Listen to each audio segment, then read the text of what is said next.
Um dia após a eliminação do Brasil para a Noruega, o Brasil está eliminado da Copa do Mundo de 2026 nas oitavas para a Noruega 2-1. E nesse vídeo aqui eu vou trazer um pouco do resumo do Brasil na Copa, de tudo que aconteceu, sobre a minha opinião também sobre esse jogo. Mas de modo geral, eu quero pedir para você que está aqui, deixa o like, se inscreva no canal, comenta o que você achou dessa eliminação do Brasil. Antes de tudo, para falar de Brasil e Noruega, estamos aqui no dia 6/7 de 2026, esta eliminação não aconteceu no dia 5, no dia de ontem, não.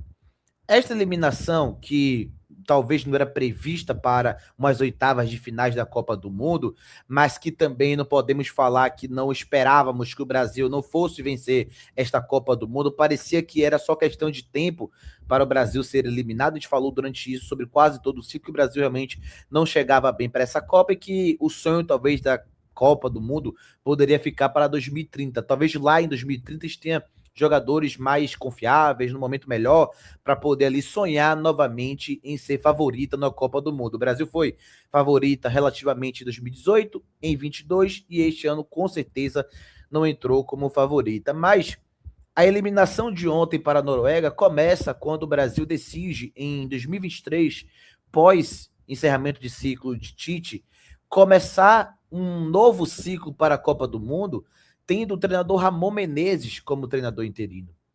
Depois disso, o Brasil decidiu colocar o Fernando Diniz, posso até utilizar esse termo, me perdoe se é um termo esdrúxulo, mas como um quebra-galho da seleção, fazendo freelancer na seleção brasileira, porque ele treinava naquela época o Fluminense e a seleção brasileira ao mesmo tempo. Depois disso, o Brasil decide apostar num treinador que estava conquistando muitos títulos recentemente, que foi o Dorival Júnior, e acabou que o Dorival Júnior tinha ali uma Copa América pavorosa, postura também de treinador que foi muito questionado, e aí, faltando um ano para a Copa do Mundo apenas, o Brasil decide contratar o Carlo Ancelotti, perdão. Então, por conta disso, eu posso dizer com tamanha tranquilidade que a eliminação não é uma surpresa, mas ela é uma tragédia anunciada durante todo o ciclo que a CBF teve à frente, né, do futebol do Brasil. O ciclo foi horrível, a gente teve desempenhos horríveis, né, nesse ciclo de Copa do Mundo, amistosos decepcionantes, muita troca de jogadores e pouca definição. A gente não teve ali, de repente, também falhamos talvez em ter uma reformulação em alguns setores. E antes também de falar dessa Copa do Mundo, o Brasil, de um modo geral, tem falhado desde lá de trás. O Brasil está falhando nas categorias de base, o Brasil tem falhado na metodologia de jogo, o Brasil tem falhado em muitas coisas. Não é somente um dado esporádico ou talvez irrelevante, como muita gente pode imaginar. O Brasil, né, está na sua quarta Copa seguida sendo eliminado aí para um time europeu, né? O quinta Copa seguida, agora me falhou, me fugiu da memória. Não é um fato. Acho que isso, além de mostrar que o Brasil não está no mesmo nível dos europeus, mostra que o Brasil está a passos muito atrás dessas seleções europeias em várias questões, em estrutura, em possibilidade de ter ali, de repente, né, uma formação de atletas melhor. Não é normal a formação de laterais no Brasil, não é normal a formação de centroavante que está tendo no Brasil, não é normal a formação de primeiro volante que está tendo no Brasil, e por aí vai, né? Acho que a gente não tem problemas com pontas, não temos problemas com zagueiros, né? Mas fora isso, temos problemas com muitas outras posições, e o Brasil, né, cada vez mais tem melhorado nessa questão, mas eu acho que essa Copa do Mundo mostrou muito e tem mostrado muito que hoje em dia não é somente a parte técnica que importa no futebol. O Brasil não vai ganhar a Copa do Mundo, o Brasil não vai vencer jogos porque tem jogadores acima da média mais. Esta era do futebol passou. A Argentina foi campeã da Copa do Mundo tendo um Messi, que é um cara técnico, que não estava no auge físico, mas com quase todos os outros jogadores dos 11 titulares que foram campeões, dando a vida fisicamente. A gente pode falar da França, que também foi campeã em 2018, com o Mbappé no auge físico, com um Kanté controlando o meio de campo, com um Titi, um monstro, né, fisicamente na defesa.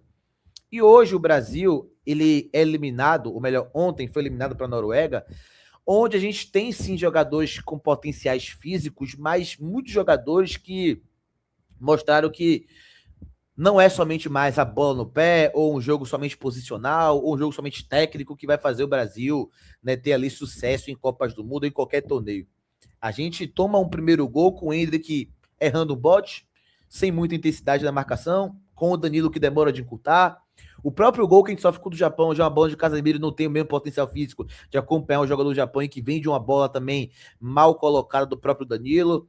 A gente toma o segundo gol olhando um jogador que é um monstro fisicamente, né? Um jogador como o Haaland entrar na área, a gente toma um gol onde o jogador olha, faz o que quer, finaliza como quer, e a gente está assistindo, né, em campo. Então, o Ancelotti tentou trazer um pouco mais esse teor físico para a seleção brasileira, só que ainda, infelizmente, tivemos nesse ciclo, tivemos nos convocados jogadores que é muito bola no pé, ou pouco até menos que isso, e que na parte física não consegue compensar. E acho que é um grande ponto que o Brasil tem errado muito. A gente vê aí muitos times aqui no Brasil colocam jogadores que sobem para o profissional da base e que estão muito aquém fisicamente para o profissional. E é óbvio que jogadores precisam de tempo para conseguir dar a volta por cima, mas essa Copa do Mundo mostrou que a gente precisa e ainda tem muito a evoluir. O futebol de hoje em dia não dá espaço apenas para o talento, porque Vini Júnior é talentoso, Endrick para muitos é talentoso, Ryan é talentoso, Rafinha é talentoso, fez uma Copa horrorosa, mas é talentoso, Bruno Guimarães é talentoso, mas precisa do algo mais.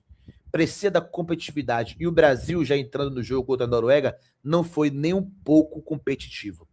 O Brasil apresentou, para mim, um futebol muito permissivo, um futebol muito passivo, né? Um futebol, para mim, realmente de um nível de postura que é inadmissível ter na Copa do Mundo. Eu acho que todo mundo, quando olhar para trás do jogo da Bélgica, pode olhar não com carinho, porque a decepção é muito grande, mas pode olhar para um jogo onde o Brasil tentou, onde o Brasil competiu muito, onde o Brasil correu o jogo todo. Infelizmente, a classificação não veio por erros graves que foram cometidos na defesa também.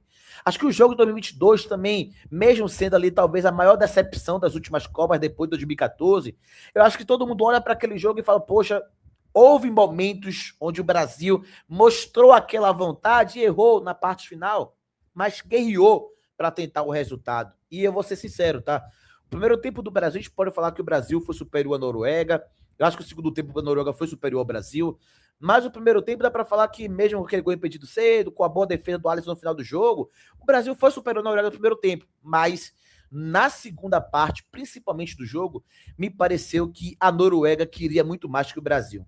E isso é o que mais me incomodou na eliminação da seleção brasileira. Ver uma seleção como a Noruega, com todo o respeito do mundo, aparentemente querer ter mais postura dentro da sua ideia de jogo do que o Brasil, incomoda e incomoda demais. E pesa muito na eliminação como essa. Esse vídeo aqui não vai ter cortes, nesse vídeo aqui não vai ter muito conteúdo como eu costumo trazer. Talvez eu faça análise tática para explicar tudo o que aconteceu, mas eu quero trazer esse vídeo aqui porque o Brasil não vai voltar a ser protagonista do jogo seguindo a mesma linha que segue. Ancelotti tentou essa Copa do Mundo fazer com que o Brasil seja o Brasil de menos posse de bola, de mais transição. Eu acho até que teve momentos que o Brasil conseguiu ter o equilíbrio. O Brasil fez muito gol com pressão, transição, mas o Brasil também fez muito gol com bola no pé, como foi, por exemplo, contra o Japão, jogada de pé em pé para conseguir o gol. O terceiro gol contra a Escócia também foi jogada de pé em pé, saída de bola muito bem trabalhada e tal. Mas no jogo decisivo, o Brasil optou em ter 34% de posse de bola. E eu quero já abrir um debate sobre isso. Não me incomoda, como para muitos é um absurdo, eu nem encaro dessa forma como um absurdo o Brasil jogar sem posse de bola, mesmo se tratando de Noruega do outro lado. Eu não acho um absurdo iniciar com essa estratégia, mas eu achei um erro terminar com essa estratégia. O Brasil, antes de tomar o primeiro gol, um abraço até para Bruno que postou isso no seu Instagram, antes do primeiro gol da seleção norueguesa, o Brasil ficou 6 minutos sem tocar na bola. 6 minutos onde o Brasil não teve posse de bola até tomar um gol. E um time tão permissivo como esse, com tanta incapacidade de segurar ou neutralizar o adversário, ou explorar naquele momento do jogo um contra-ataque para tentar quebrar esse ímpeto, não pode ficar em bloco baixo com a passividade que teve. E para mim, esse foi um erro que poderia ter sido corrigido por Ancelotti. Até porque, no segundo tempo, ele coloca Endrick no jogo, que não é um jogador intenso defensivamente falando.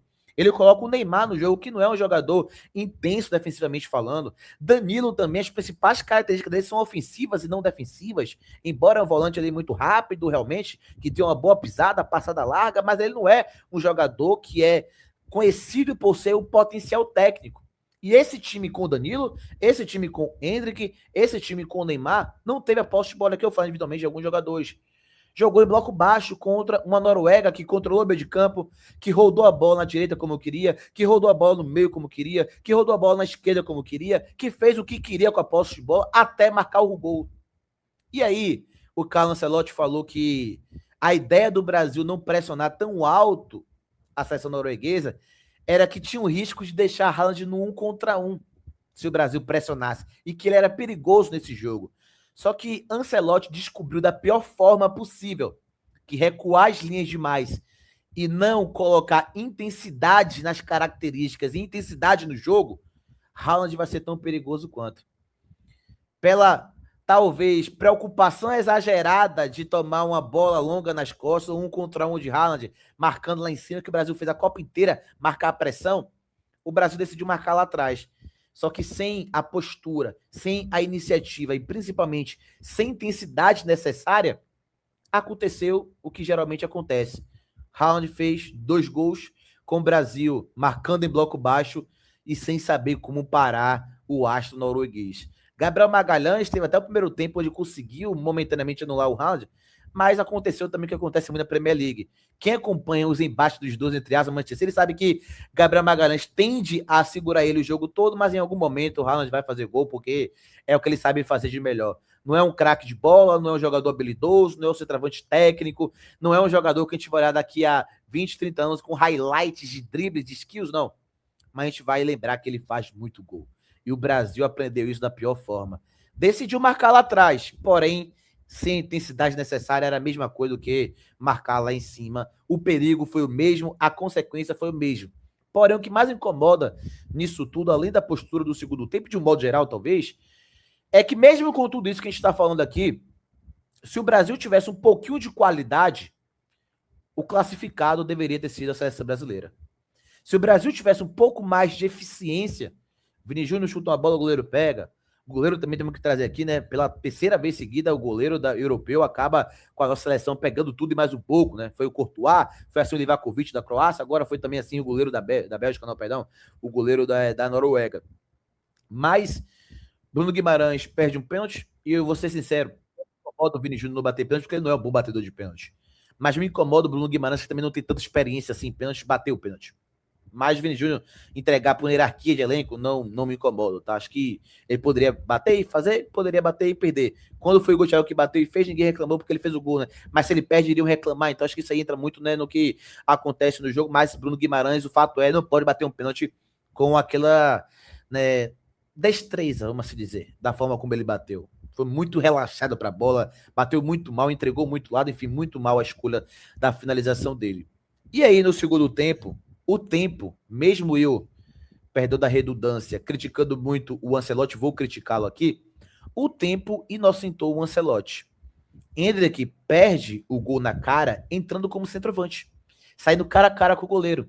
E, por não querer utilizar a perna direita em nenhum momento, pelo menos para dominar e ajeitar o corpo, tenta dominar e ajeitar com a esquerda, perde a passada e depois toma uma decisão completamente equivocada na frente do goleiro. Aquele cara que muita gente falou que é eliminado, que só precisa de uma bola para decidir, acabou tendo essa bola, a mais fácil do jogo, e acabou desperdiçando uma grande oportunidade. Depois disso, o Brasil teve ali alguns outros poucos momentos do jogo, teve uma bola ali que não foi mérito do Brasil, que ia ser um gol contra, o goleiro tira a bola, bate na trave e tal. Mas a verdade também é que, em especial, o jogo contra a Noruega, o Brasil, para mim, da forma que estava caminhando, a tendência era ser eliminado de qualquer forma. Dito tudo isso, as chances foram reduzidas a nada quando o Ancelotti decide colocar o Endrick aberto na direita e o Neymar de falso 9. Essa alteração destroçou o Brasil. O Brasil estava conseguindo atacar com um atacante fazendo movimento no espaço, não à toa. Matheus Cunha fez um jogo ruim, mas como é que ele sofre o pênalti? Atacando espaço. Endrick fez um jogo ruim. Como foi que ele cria a principal chance de gol? Atacando espaço.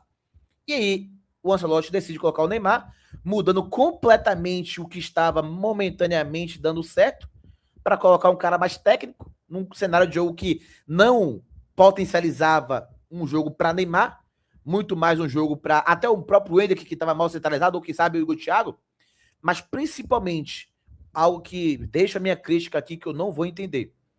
Eu não entendi o que o Luiz Henrique fez para ser tão preterido na seleção brasileira. Ryan fez uma boa Copa do Mundo para um jogador de 19 anos, tá? Mas fez para mim um jogo muito tímido contra a seleção da Noruega. Não foi para dentro uma vez. E a gente tem o Luiz Henrique do drible que desconcerta a marcação, que vai para dentro do adversário. Não foi colocado do jogo. O que aconteceu? Endrick foi jogar de ponta direita, mesmo jogando assim no Lyon, eu entendo e tal, mas não é a dele. Ele não consegue marcar bem, o cruzamento acontece, Gabriel Magalhães dorme e na primeira dormida dele, talvez, do jogo, o Haaland faz o gol ali do 1-0. Então, para mim, né, ainda falta muito para a seleção brasileira.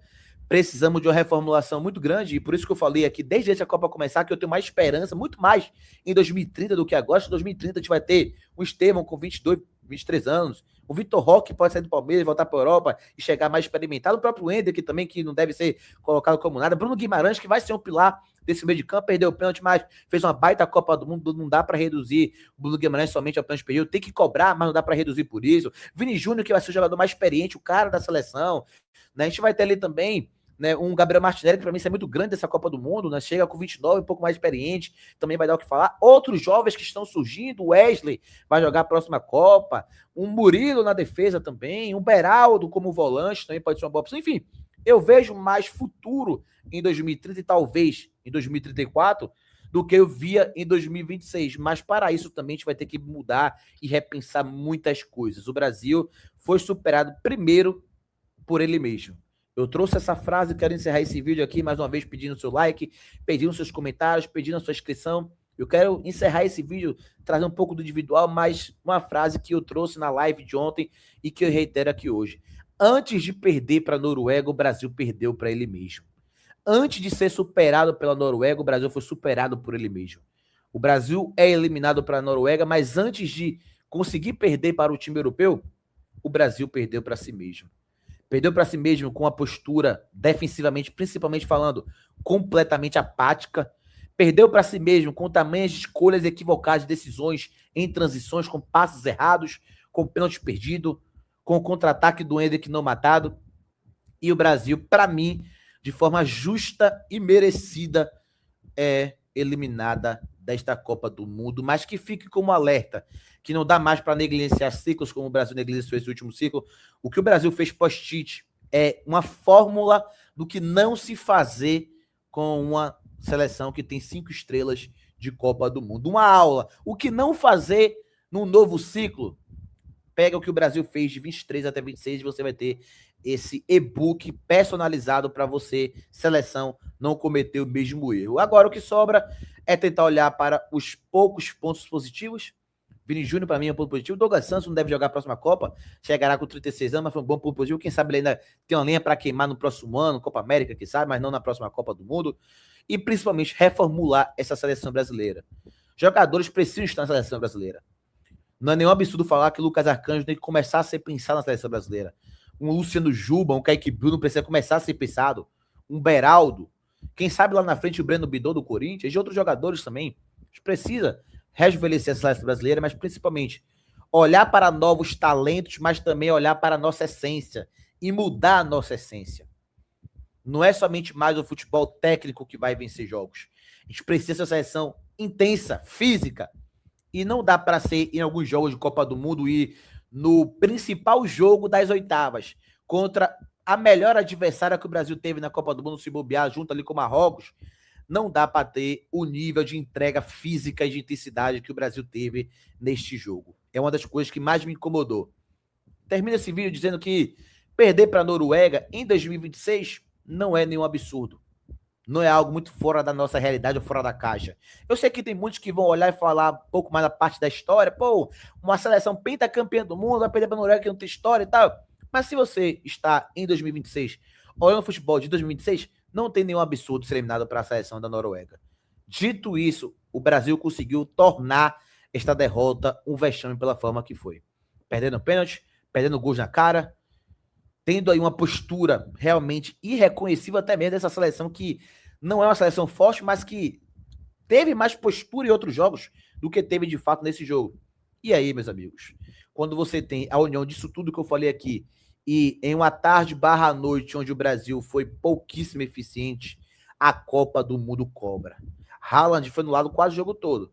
Tocou 2 vezes na bola, 2 gols. E aí o Brasil volta para casa tendo a geração mais fracassada do século junto com a geração de 2014. Geração essa que precisa de reformulação, jogadores que precisam ser cobrados, Neymar, Bruno Guimarães, Endrick, alguns desses não precisa ser, né, cancelado a história deles, principalmente do Bruno Guimarães e do Endrick, porque vão nos ajudar no futuro próximo, mas a gente precisa realmente ter um novo Brasil daqui para frente. Não passa somente por ter mais jogadores jovens ou mais talentos, passa por uma mudança significativa de modelo de jogo, uma mudança significativa por imposição física, por se aperfeiçoar mais. E infelizmente, meus amigos, não é viralatismo, mas o Brasil precisa entender o que a Europa fez, para que a gente volte a ter um pouco mais de protagonismo, fique um pouco mais parelha a ela. Porque é verdade que nas últimas 3 Copas do Mundo o Brasil não enfrentou a elite da Europa. Pegou o segundo ou terceiro escalão da Europa e caiu para eles. Caiu para a Bélgica, caiu para a Croácia e caiu agora para a melhor Noruega da história, mas que ainda é uma seleção que tem muito a conquistar no cenário do futebol mundial. Então, fica aqui esse vídeo para vocês. Eliminação, espero que lá em 2030, se esse canal continuar existindo, espero que ele continue existindo, porque significa que deu certo vocês abraçaram ainda mais este projeto que iniciou há 2 semanas. Eu espero que talvez lá, no último vídeo que eu traga da seleção brasileira, da Copa do Mundo, estejamos numa noite melhor, num dia melhor, sonhando com o Hexa novamente, talvez com o Hexa já conquistado, mas que a gente tenha mudanças para alcançar isso, porque da forma que estamos, não vamos conseguir conquistar esse tão sonhado sonho se as mudanças drásticas não começarem a acontecer. Eu me chamo Paulo Roberto, mais conhecido como Paulo na Lista, e aqui nesse canal você tem vídeos, lives, conteúdos de futebol internacional, do Brasileirão, tudo de um modo geral. Muito obrigado pela sua audiência. Comenta aí o que você achou dessa eliminação do Brasil. Você que chegou até o final, comenta aí. Brasil vai se reerguer. Só isso. O Brasil vai se reerguer. Não sabemos quando, mas vai. Tamo junto e até os próximos vídeos. Obrigado pela audiência de vocês e até a próxima. Valeu!